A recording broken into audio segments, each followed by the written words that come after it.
Percentages turn up all the time within real life, and we need to think about what the word means. And you can even draw the symbol. So let's draw the symbol, a percentage symbol. Now, that's a slightly big percentage symbol, and I'm drawing it that size in that way for a reason. Now, when we think of the percentage symbol and percent, the first thing we can do is we can actually just rotate that. And what's that symbol? Well, it's a divide symbol, isn't it? So it's like someone sat on the edge of a divide symbol and it's toppled over. Now, therefore, our first thing we need to think about is our divide. So percentage means divide, but what do we divide by? Well, there we go, the page is just a bit blurry there. So we divide by a number. Now, if I imagine this here, this being a 0, and I removed it over there, and I go 1, 0, 0. Ooh, that's 100, isn't it? So percent just means divide by 100. Now, obviously we're going to have a certain percentage, so we could have 27%. Well, that is 27 divided by 100. So we can then turn it into what's called decimal, or just turn it into a normal number. Now, if you remember from a few playlists ago, we can go 27, move it once for divide by 10, move it again for divide by 100. So our decimal point was here, is now moved twice to here. Put a 0 at the front. So 27% is 0.27. Now, once we've turned it into a decimal, we can do lots of things with it. So we can work out a percentage of an amount, we can go percentage reduction and percentage increase, and we can look at that in a couple of playlists time. But we're going to look mostly at this playlist as a percentage of an amount. So, for example, I have £20, it costs me 14% of this, how much does it cost in terms of percentage of amount? Or I have 150 sweets, Sally eats 30% of them, how many did Sally eat? So that sort of thing we're going to look at in this little playlist. So let's just have a quick look at one more percentage, turn it into a decimal. So we've got, for example, 73%. Well, that equals 73 divided by 100, which is, we write 73 down, and then we move our decimal point twice to here, put a 0 at the beginning. So 73% is just 0.73. Now let's have a quick look at a percentage of an amount. Move out of the way. So let's have a quick look. So say, for example, we had, let's go for 26% of 34.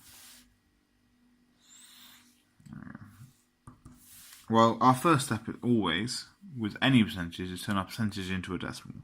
So you can go 26% equals 26 divided by 100, which we can do it down here. We're going to do it up there. We're going to do both places. So we'll go 26, and you go 1, 2, put a decimal point in, then put the 0. So the decimal point was there, you move it back twice.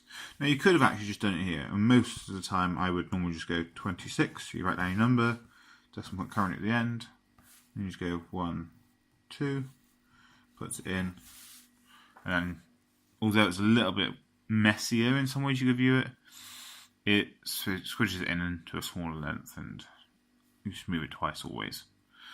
So now we've turned it into a percentage. I'll turn our percentage into a decimal, and I think, okay, right, what's the next step? So we've got 0.26. Now, what does the word of mean? Well, we would have covered this, I think 2 playlists ago, and of just means times, and then 0.26 times 34. So I'm going to have to scroll the page a sec. So we're now at 0.26 times 34. Now we can actually just view this as 26. So we have to do 26 times 34. But our decimal point needs to be moved twice. 1, 2. So when it comes to our final answer in a moment, we will move our decimal point twice, because this isn't 26 actually, it's 0.26, where the decimal point would have been moved twice. So we get our grid, put our times in, we can go 26, 30 and 4. And then we just do our multiplication grid, so 3 times 2 is 6, plus our 2 zeros. We've got 3 times 6, which is 18, plus our extra 0. We've got 2 times 4 is 8, with an extra 0, and then 4 times 6, which is 24. We then need to add this up, so we've got 600, 180, another 80, and then 24. We add this up, so there's lots of zeros plus 4 is 4, 8 plus 8 is 16, plus extra 2 is 18, and we've got 6 plus 1 is 7, plus our extra 1 is another 8. So we've got 884, but we need to move our decimal point twice, so 1, 2, puts it there.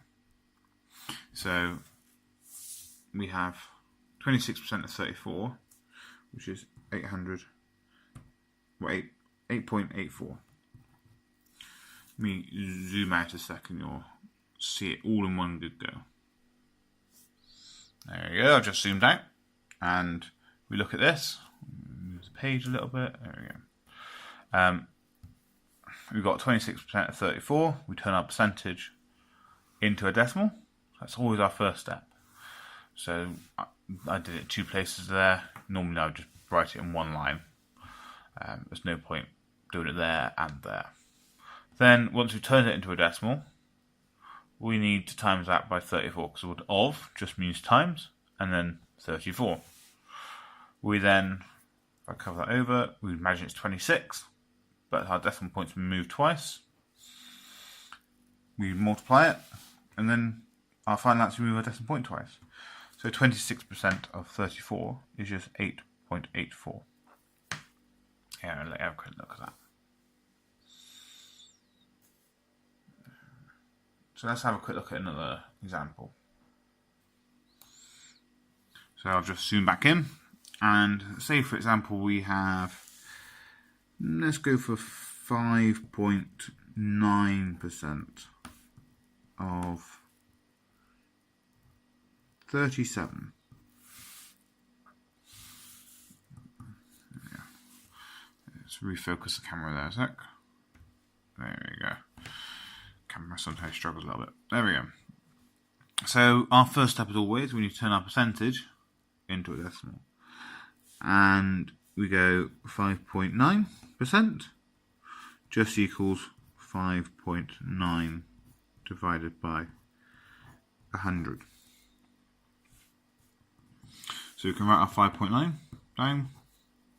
And then as an important thing, we divide by 100, we just move a decimal point twice. So 1, 2, puts it there. But then we've got some gaps to fill. So we've got a 0 to put in here and another 0 to put in there. So it's not 5.9% anymore, it's 0.059. Now we've got 0.059. 0.059. We then just need to times it, because the word of just means times, and then 37. Now this we can just treat as 59. So we get a multiplication grid, and it's 50 and 9, 30 and 7. But our final answer, let me have to move it up a sec. So our final answer, we'll just move it, instead of twice, go 1, 2, 3. So we just move our final answer 3 times. So we've got 3 times 5 is 15. And then we put 2 zeros on. Now, If you remember for our 9 times table, we can just go 9, 8, 7, 6, 5, 4, 3, 2, 1, 0. There we go. And then you just go from the other direction. 9, 8, 7, 6, 5, 4, 3, 2, 1, 0. So that's our 9 times table written out really quickly. So 3 times 9, so 1, 2, 3 is 27 with an extra 0 added. 5 times 7 is 35 with an extra 0. And then 7 times 9, so 1, 2, 3, 4, 5, 6, 7 is 63. So we then need to add it up. So 1,500, we've got 270, 350, and then 63. Let's add these up. So you've got lots of zeros plus 3 is 3. We've got 7 plus 5 is 12. Plus our extra 1 is 18. So 1 and 8. We've got 5 and 2 is 7. Plus our 3 is a 10. Plus our extra 1 is an 11. We've got 1 and 1 is 2. So we've got 2,183, but we need to move our decimal point twice. So we've got 3 times, there we go. Move our decimal point 3 times to that. So 5.9% of 37 is 2.183. And then I'm just going to move that out so you can see it all in one go. There we go, so you've got 5.9% of 37, which we turn our percentage into a decimal by moving the decimal point twice. We then view it as 59 times 37, but our decimal point moved 3 times. And then we multiply it out to our multiplication grid. We'll add all up and then move our decimal point 3 times. So 1, 2, 3 into there. And then our answer to 5.9% of 37 is just 2.183. So let's have a go at this next lot.